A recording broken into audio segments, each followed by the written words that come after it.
হান্নান মাসুদ, জি আপনার 10 মিনিট সময় বরাদ্দ আছে।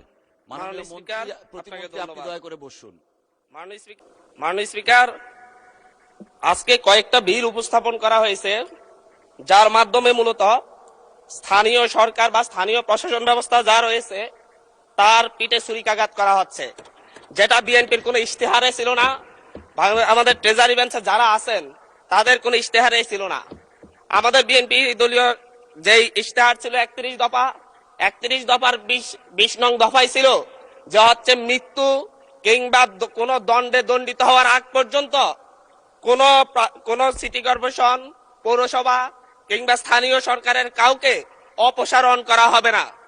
আমি বলছি বিএনপির এই 31 দফার 20 নং দফা কি বিএনপি ভুলে গিয়েছে, নাকি মেজরিটি পাওয়ার, আলটিমেট মেজরিটি পাওয়ার মধ্য দিয়ে তারা আসলে আরেকটা আওয়ামী লীগ হয়ে ওঠার চেষ্টা করতেছে?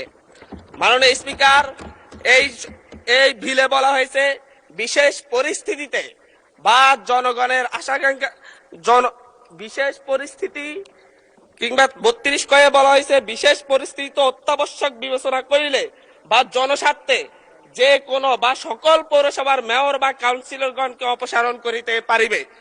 এই জায়গায় আমি বলতে চাচ্ছি মাননীয় স্পিকার, বিশেষ পরিস্থিতি বলতে কোনটি? আমাদের যে অধ্যাদেশ জারি করা হয়েছে সেই অধ্যাদেশ মূলত ফ্যাসিবাদের বিরুদ্ধে যখন বাংলাদেশে একটি সফল গণঅভ্যুত্থান হয়েছে, সেই গণঅভ্যুত্থানের মধ্য দিয়ে যখন যারা ভোট চুরি করে স্থানীয় সরকারের বিভিন্ন প্রশাসনের শেয়ার দখল করে রেখেছে তাদেরকে অপসারণ করার জন্য এই আইনটি, এই অধ্যাদেশটি জারি করা হয়েছিল। বিএনপি কি বর্তমান সরকার কি বিশেষ পরিস্থিতিতে বলতে আগামীতে বিএনপি যেই পথে হাঁটছে সেই পথে আরেকটা অভ্যুত্থানের আশঙ্কা করতেছে কিনা, যে আর মধ্য দিয়ে মূলত আবার বিএনপি দলীয় শেয়ার জবরদখলকারী যত যে প্রার্থীরা থাকবে তাদেরকে অপসারণ করার জন্য এই আইন করা হচ্ছে কিনা? আমি জানি না আসলে বিশেষ পরিস্থিতি বলতে কোন বিশেষ পরিস্থিতিকে বোঝানো হচ্ছে এই আইনে। এটা একটি কালো আইন হিসাবে বাংলাদেশের গণতান্ত্রিক ইতিহাসে সবচেয়ে একটি কালো আইন হিসেবে থাকবে। আমি জিজ্ঞাসা করতে চাচ্ছি মাননীয় মন্ত্রীকে, বিশেষ পরিস্থিতি বলতে কি তার দলীয় এজেন্ডা বাস্তবায়ন না করলে তাদেরকে অপসারণ করা হবে, নাকি হচ্ছে দখলদারিত্ব না মানলে অপসারণ করা হবে, নাকি অবৈধ সুবিধা না দিলে অপসারণ করা হবে?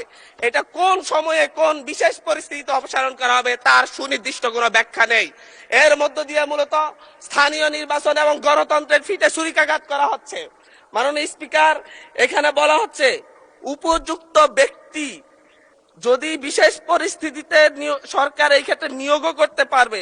এই আইনের অন্যান্য বিধান কিংবা আপাতত বলবৎ অন্য কোন আইন যাহা কিছুই থাকুক না কেন, সরকার বিশেষ পরিস্থিতিতে অত্যাবশ্যক বিবেচনা করিলে জনস্বার্থে কোন পৌরসভা উহার কার্যাবলী সম্পাদনের উদ্দেশ্যে একজন উপযুক্ত ব্যক্তি বা প্রজাতন্ত্রের কর্মে নিযুক্ত উপযুক্ত কর্মকর্তাকে পরবর্তী আদেশ না দেওয়া পর্যন্ত প্রশাসক নিয়োগ করিতে পারিবে।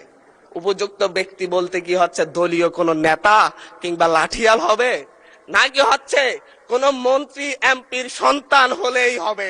এটা উপযুক্ত ব্যক্তি বলতে কাকে বোঝানো হচ্ছে তা কিন্তু আমরা বুঝতে পারছি না মাননীয় স্পিকার।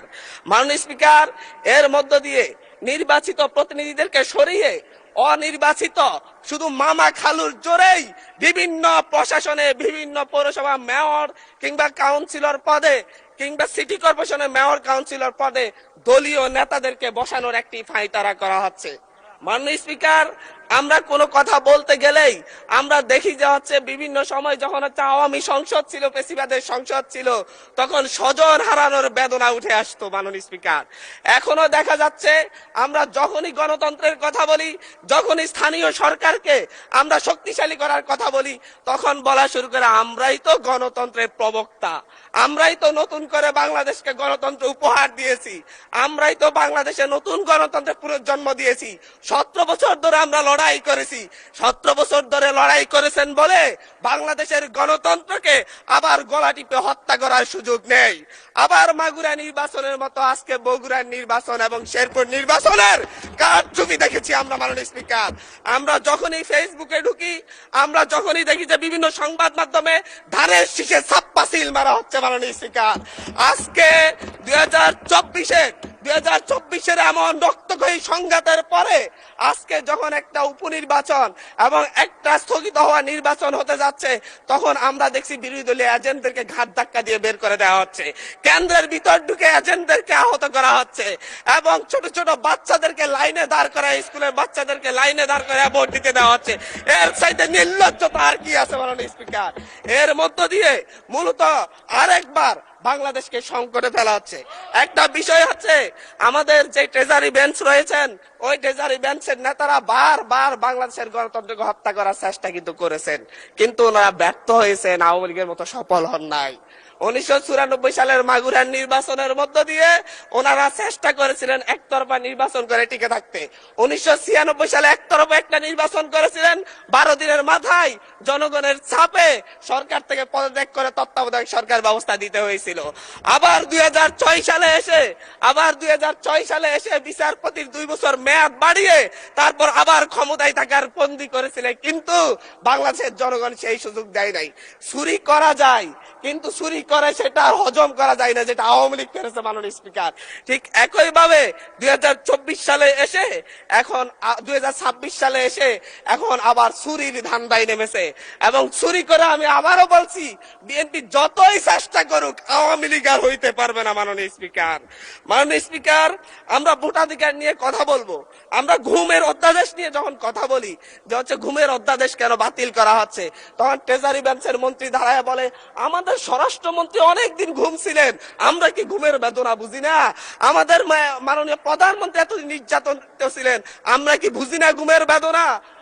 শেখ হাসিনার মতো স্বজন হারানোর বেদনা এত বেশি বুঝেন, কিন্তু এই ঘুমের অধ্যাদেশ, ঘুমের তদন্ত করতে হলেই আপনাদের সরকারি কর্মচারীর বিরুদ্ধে তদন্ত করতে হলে সরকারেরই অনুমতি লাগবে, সেই আইন করে যাচ্ছেন।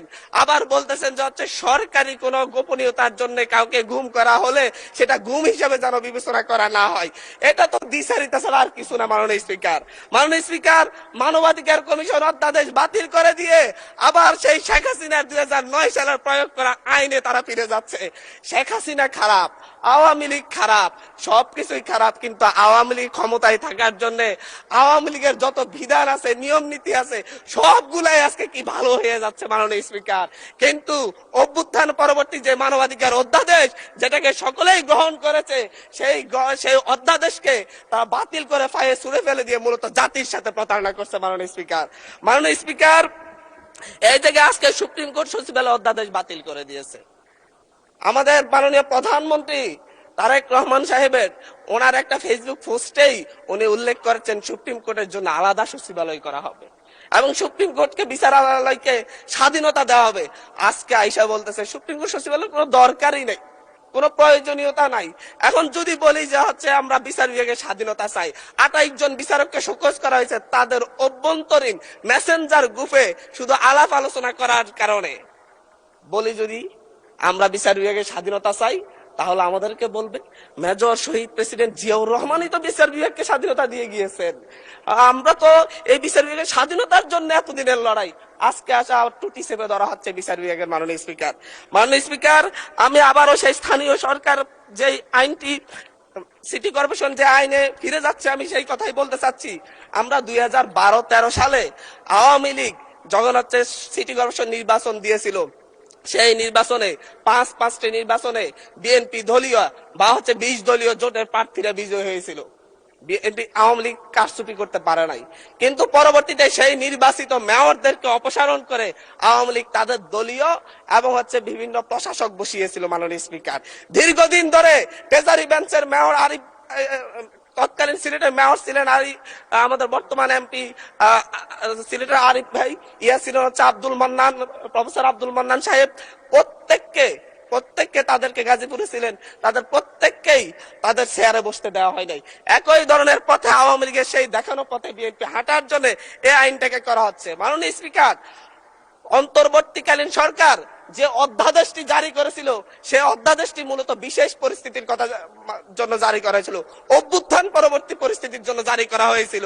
কিন্তু বর্তমানে এই বিশেষ পরিস্থিতির কি প্রয়োজন, কেন এইটাকে আবার আইনে রূপান্তর করে মূলত স্থানীয় সরকারকে শক্তিশালী করার বিপরীতে দুর্বল করে তার পিঠে একটা, তার গলায় একটা ছুরি ধরে রাখার কি প্রয়োজনীয়তা পড়লো?